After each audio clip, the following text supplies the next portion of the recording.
Okay, I have made so many baking mistakes in my time, and understanding all the different elements that contribute to a light and fluffy cake has truly been a lifelong journey. And it all comes down to knowledge that I wish I had before I started baking. So I have done this video here, which goes over common baking mistakes, and I'll link that video down below. But today I'm going to be going over more uncommon tips which I feel aren't talked about enough, so let's get into it. Number 1. The difference between conventional and convection ovens and how that can impact your cake. So if you've used one of my recipes before, you'll notice that I state to preheat the oven with the fan on, and I use a much lower temperature of 160 degrees Celsius as opposed to, the more common temperature of 180 degrees Celsius. And understanding how ovens work will explain why. So conventional ovens use heating elements which are often located on the bottom of the oven and sometimes on the top as well, and that's what heats up the air inside the oven, which then cooks our food.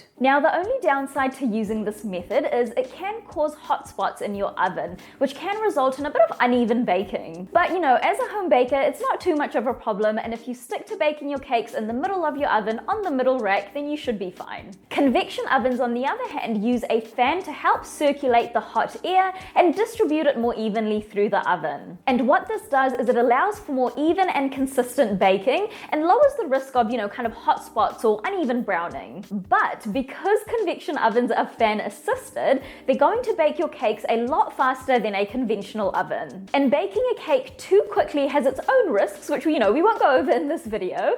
But in order to prevent this from happening, what you want to do is lower the temperature of your oven by about 15 to 20 degrees Celsius. Now, most ovens actually have both options, so which one should you use?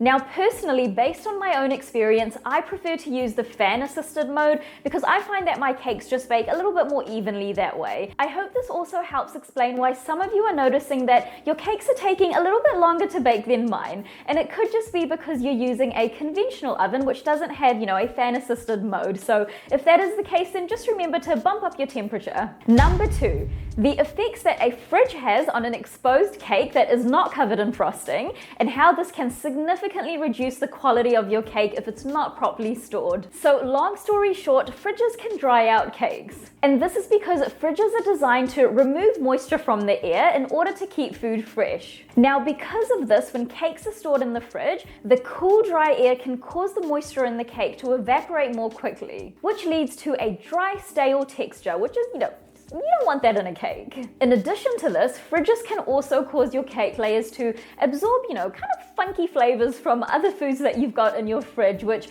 can significantly impact the taste and quality as well. But in some cases, you do need to store a cake in the fridge, and if that is the case, then it's recommended that you wrap your cake layers in some plastic wrap or foil, and then pop it into an airtight container, and this is just going to help retain that moisture and flavor. Now, an important note here is if you frosted a cake, then that's actually okay to pop into the fridge because frosting actually creates a barrier which prevents air from getting into the cake layers. And let's say, you've cut some slices out of the cake and there's a bit of exposed cake there and it's going to go back into the fridge, then what you can do is just get a little bit of extra frosting if you have some and just cover up those exposed layers, or you can even cover it up with some plastic wrap. Number 3.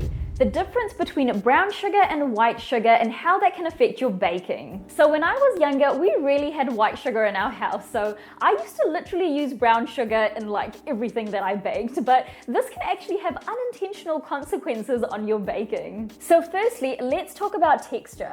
So brown sugar is very moist and it has molasses in it, which can add moisture but also a slightly denser texture to cakes. White sugar, on the other hand, is drier, so it can help with a more kind of fluffier and lighter texture to your cake. Secondly is flavor. So brown sugar has a more kind of caramel-like taste to it, which can add a richer, more complex flavor to, your baked goods. White sugar, on the other hand, has more like a neutral flavor to it, and so it can really allow other flavors in your cake to shine. Thirdly is the color. So brown sugar has a darker color to it because it's got molasses in it, so this can give, a deeper, darker color to your cake. White sugar, on the other hand, is much lighter, so you're going to get a much lighter color in your cake. cake. So let's say you're making a white cake, then you want to go for white sugar as opposed to brown sugar.